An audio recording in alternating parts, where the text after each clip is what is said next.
Hey, welcome back. Today we are gonna build a web scraper, but not as a traditional way because it's a time of AI. So we're gonna use AI with aggressive mode. Let's start it. First we will build a virtual environment. Now it's prepared. Now it's active. Now it's gonna install here Selenium. Well, it's a different way from traditional way because it's a time of AI. So we're gonna use AI. Here we'll target here Amazon. We'll search keyword here drive. Now right click and inspect these elements. Move on a body element. After copy it, we'll create a temporary folder. We'll create a page.html.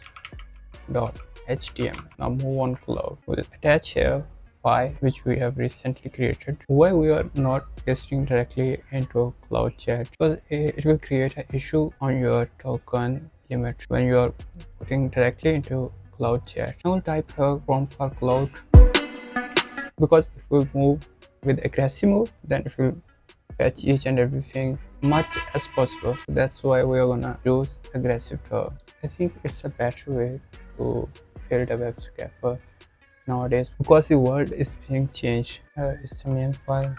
We'll paste here, copy it, paste in a terminal. Okay, that's the name of file.